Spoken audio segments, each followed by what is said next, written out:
Okay, Bismillah, Assalamualaikum warahmatullahi wabarakatuh. Selamat sejahtera murid-murid tingkatan 1, terutamanya SMK Sri Garing. Okey, hari ini kita akan belajar tentang soalan struktur yang saya dah bagi homework pada kelas yang lepas. Masih di bab 1, subtopik 1.1 dan 1.2. Mari kita tengok.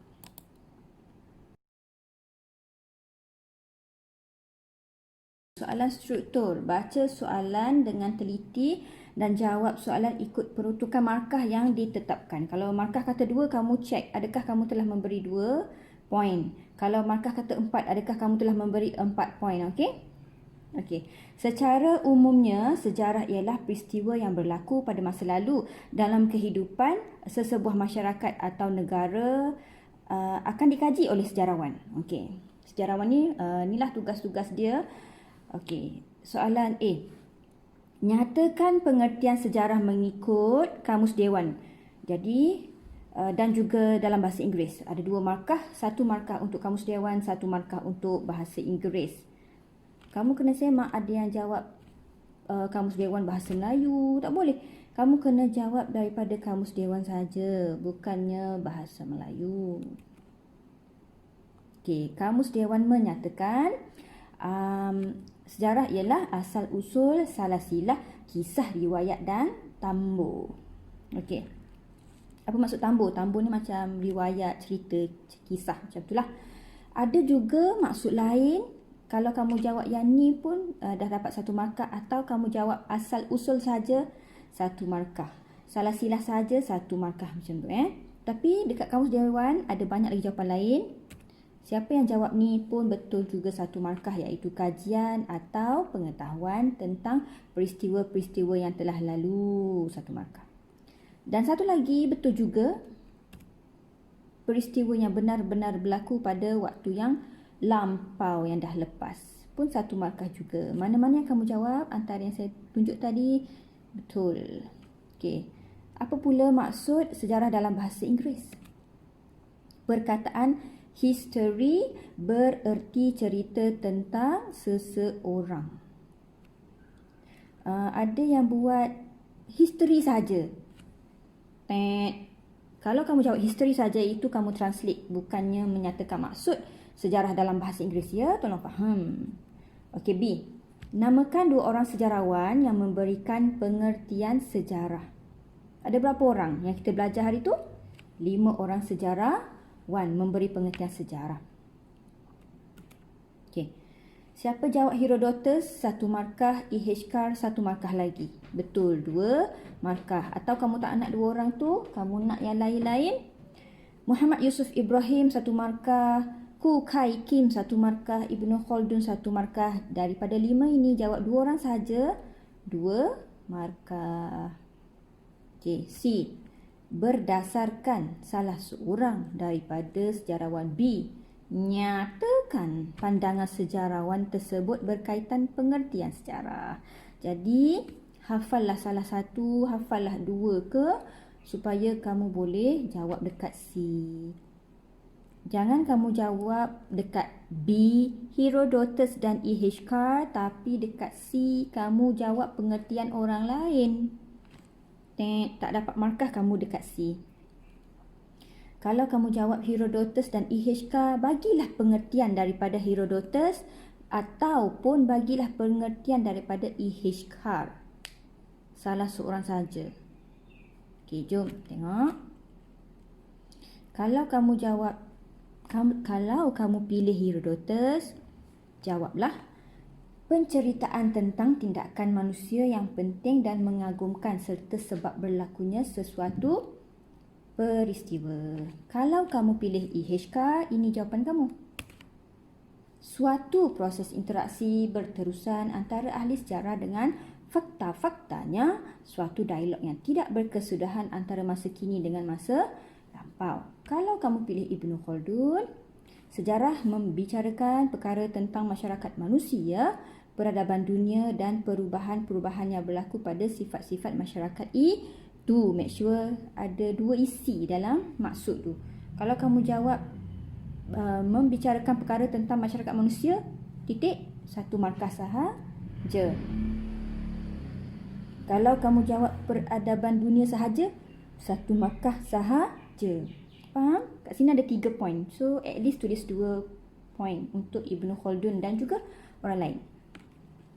Okey, kalau kamu pilih Ku Kai Kim, sejarah menjamin kesilapan yang sama tidak berulang. Satu lagi, sejarah ialah ibu kepada semua bidang, 2 markah.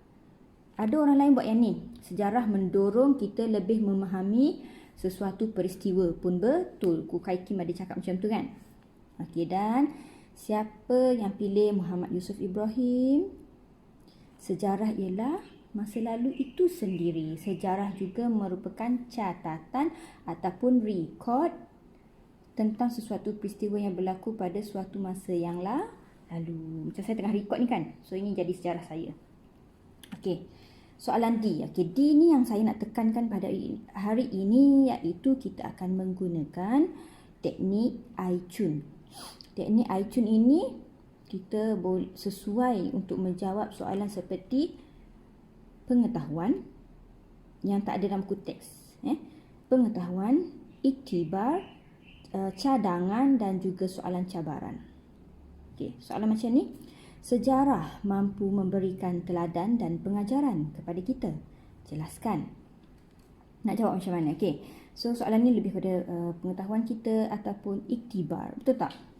Kita akan gunakan teknik I-Chun. Ini adalah contoh jawapan.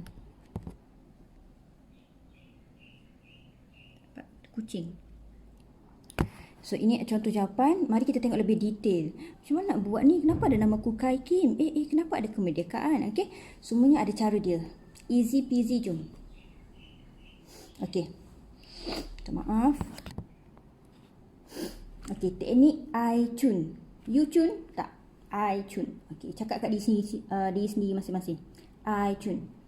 Isi untuk I, C untuk contoh, H untuk huraian, U untuk, and N untuk nilai. Okey, soalan tadi ni. Sejarah mampu memberi teladan pengajaran kepada kita. Jelaskan. Okey, jadi kita guna dulu isi. Sejarah mampu memberikan teladan dan pengajaran kepada kita seperti yang kita, isi apa kita nak guna? Isi ni kita ambil daripada bidang-bidang yang ada dekat dunia ni. Contohnya bidang pendidikan ke, perdagangan ke, perindustrian, pertanian, pertahanan, perundangan, perlembagaan. Okey. Untuk soalan kita ni lebih kepada pendidikan. Betul tak? Sebab dia memberi pengajaran. Kita boleh tukar perkataan pendidikan tu kepada yang sesuai, iaitu belajar. Jadi, isinya ialah sejarah mampu memberikan teladan dan pengajaran kepada kita seperti yang kita belajar daripada Ku Kai Kim. Sejarah menjamin kesilapan yang sama tidak berulang. Okay, kita belajar daripada apa kan? Pilih satu contoh sejarawan cakap apa. Okay, saya sarankan soalan macam ni pilihlah Ku Kai Kim sebab erti dia tu memang kita boleh belajar sesuatu kan? Okay, contoh. I sudah, C pula. Contoh. Berilah contoh peristiwa apa? Kemerdekaan Tanah Melayu. 1 poin lagi. Hal ini kerana, huraikan. Kita boleh mengambil iktibar. Kita boleh mengambil iktibar untuk U. I sudah, C sudah, H sudah, U. Untuk apa iktibar? Mempertahankan kemerdekaan negara. Agar. Nak masukkan nilai. Agar. Nilai-nilai apa kalau sejarah? Kita lebih mencintai tanah air kita. Betul? Simple. I-Chun. I-Chun. Cakap kat di sini lah. I-Chun. Okey. Itu markah 1. Markah 2. Markah 3. Markah 4, markah 5. Jangan risau kalau untuk sejarah guna je teknik ni. Walaupun markah yang dia nak 4, jawab je sehingga dapat 5. Lebih tak apa, jangan kurang. Okey. Satu soalan lagi ni. Kita bincangkan soalan tadi itulah. Okey, peristiwa sejarah negara kita penting untuk dihargai oleh segenap lapis masyarakat. Lapisan baby, lapisan kanak-kanak, lapisan remaja, lapisan dewasa, lapisan warga emas. Setuju ke tidak? Ataupun kita tak perlu nak menghargai peristiwa? Okey. Saya bersetuju. Kita guna teknik IQ Saya bersetuju bahawa peristiwa sejarah negara kita penting untuk dihargai oleh segenap lapisan masyarakat. Nampak tak ayat pertama, ayat kepala tu, ulang balik soalan. Wajib. Wajibul gunnah, wajib untuk sejarah. Gunakan ayat bahasa Melayu yang baik. Seperti, okey, nampak tak saya tukar I dengan C? Patutnya I, cun, tapi saya ambil contoh dulu pun. It's okay, janji ada point tu. Ada I, ada C, okay? Okay. Contoh dulu Seperti Hari Kemerdekaan Tanah Melayu. Di mana? Okay, bidang apa ni Isi bidang apa ni? Okay. Tentang bidang pertahanan ataupun bidang kedaulatan, kan? Okay. Di mana kedaulatan negara dapat dipertahankan. Okay. Peristiwa tersebut mendorong kita lebih memahami apa yang berlaku. Betul tak? Mendorong kita untuk faham apa yang berlaku huraian pada masa kini. Kita ambil huraian ni daripada siapa cakap ni? Ku Kai Kim. Dia cakap sejarah, ambil iktibar daripada sejarah dan juga faham apa yang berlaku pada masa kini. Lebih faham. Faham ke? Ku Kai Kim kata, apa yang berlaku sekarang kita lebih faham lah sebab kita dah belajar sejarah. Macam tu. Okay. Peristiwa tersebut mendorong kita lebih memahami apa yang berlaku pada masa kini untuk apa? Menghargai pengorbanan wiranegara agar segenap lapisan masyarakat lebih nilai apa? Untuk saya buat ni silap. Nilai-nilai. Cinta akan tanah air. Cinta akan tanah air tu nilai minta maaf, dah berdosa dah. Okey. Boleh Okey, sekarang kita nak masuk pelajaran 1.3. So yang tadi tolonglah tanda pada buku masing-masing. Siapa tak jawab lagi salin.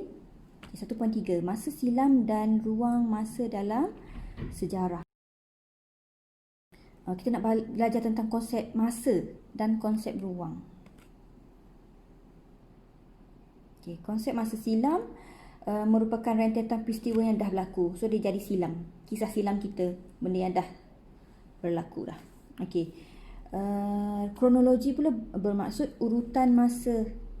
Urutan masa, ikut urutan. Jangan lompat sana, lompat belakang depan. Itu bukan kronologi. Okay. Dan juga kronologi bermaksud merujuk kepada rentetan peristiwa yang berlaku secara teratur mengikut urutan masa dari awal hingga akhir mengikut satu garis lurus. Konsep masa juga boleh ikut zaman seperti sebelum Masihi dan Masihi. Kalau Masihi ni tahun yang kita guna sekarang ni lah kan, iaitu setelah kelahiran Nabi Isa alaihi salam. Ni wallahu alam lah exactly or not. So sekarang kita tahun 2021. So inilah umur Nabi Isa. Mengikut orang Islam, Nabi Isa belum lagi wafat. Ada dekat langit kedua diangkat oleh Allah. Jadi sekarang umur Nabi Isa 2021. So nanti dia akan turun lagi untuk menyelamatkan kita manusia. Okey. Okey. Ruang dalam sejarah ni kenapa penting untuk sejarawan? Mereka senang nak buat penulisan. Mereka boleh cakap sebelum Masihi, selepas Masihi ataupun alaf yang keberapa senang, jelas. Supaya tak payahlah nak cakap tahun ke 1 juta, susah. Terus cakap alaf yang ke 10. So dia lebih skop tu ya. Okey, ruang masa yang penting untuk kamu kanak-kanak tingkatan 1, 1 dekad. Berapa tahun untuk 1 dekad? 10 tahun. Berapa tahun untuk 1 abad? 100 tahun. Berapa tahun untuk 1 alaf? 1000 tahun. Kuis. Jawab sekarang. Berapa tahun untuk 3 dekad? 1, 2, 3. 30 tahun.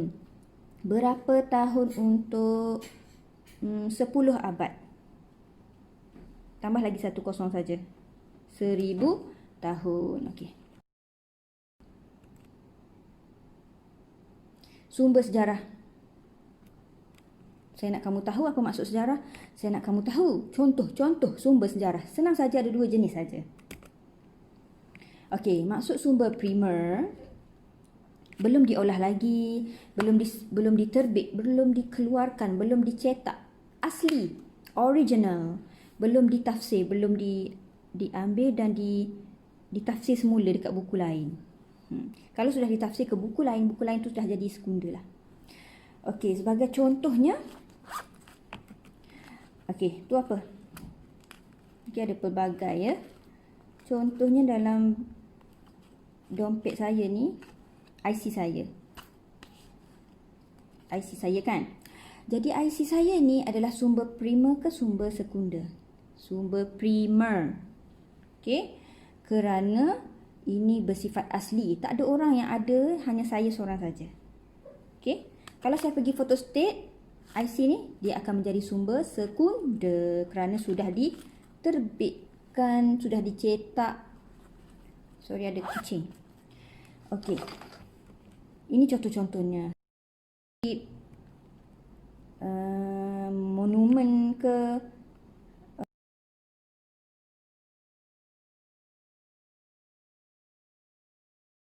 ini contoh buku artifak Melaka tu.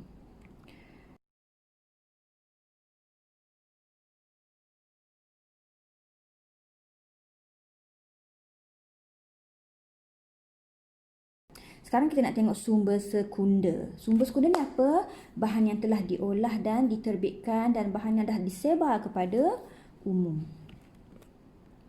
Sumber sekunda. Nah, ni contohnya. Majalah disebar tak kepada umum? Ya. Semua orang ada majalah. Pelbagai jenis lah. Ni risalah. Lagi-lagi dekat klinik banyak risalah kan? Apa itu diabetes, cara menangani, cara mengatasi, cara macam itulah. Okey, risalah. Ini adalah journal, bukan journal yang macam diary tu. Ini journal untuk siswazah, untuk lecturer buatlah untuk kajian mereka. Kita boleh buat juga. Dan ini adalah surat khabar yang disebarkan kepada umum, yang telah diterbitkan, diolah. Faham ya? Okey. Sumber sejarah. Apa ni? Gambar apa ni? Ini adalah gambar loceng gangsa. Alatan ciptaan manusia yang digunakan untuk perburuan, pertanian dan perdagangan. Ni apa sebenarnya? Artifak. Artifak ni alat yang manusia cipta. Kong. Untuk buat apa? Berburu, bertani, berdagang. Contoh, kamu jumpa kapak, kamu jumpa batu dengan kayu, dengan tulang haiwan. Okey, kalau manusia buatlah, ketuk, dia akan menjadi artifak. Okey. Untuk seterusnya sebelah ni adalah satu model yang telah dibina semula, tapi sebenarnya ini adalah jadi sumber sekunda lah. Sumber primernya ada dekat kawasan dia. Ini tentang data arkeologi, cari gali berkaitan budaya manusia yang terdapat di bawah tanah ataupun di atas permukaan tanah, termasuklah dinding-dinding, lukisan pada dinding kan, dinding gua, dinding kota, struktur binaan. Ini kita panggil bukan artifak. Artifak ialah ciptaan manusia, bukan artifak ialah data arkeologi tentang budaya. Manusia buat juga, cuma dia lebih kepada data arkeologi bawah tanah atau atas permukaan tanah. Candi-candi, kuil tu Okey, dan seterusnya kat sebelah ni, ini bukan sumber primer. Okey, artifak primer, bukan artifak primer. Yang kedua ni, yang ketiga ini adalah sumber sekunda. keterangan ringkas dan tepat tentang berbagai-bagai ilmu pengetahuan. Ensiklopedia. Ada macam-macam jenis ensiklopedia. Dia simple, ringkas, jelas, tepat. Mesti sumber yang sahih. Yang tak sahih tu kita sendirilah. Okey. Okey, soalan. Aplikasi kebat ya. Pada pendapat anda, adakah sumber memainkan peranan penting dalam penyelidikan tentang sesuatu peristiwa sejarah? Bincangkan. Penting tak sumber? Habis kamu nak buat kajian macam mana tak ada sumber? Okey. Homework salin Okey, ini pun homework, jadi pastikan kamu salin. Saya akan bagi lagi pada kelas masing-masing. Silalah jawab. Semoga kamu belajar sesuatu pada hari ini ya. Itu saja. Terima kasih. Assalamualaikum warahmatullahi wabarakatuh.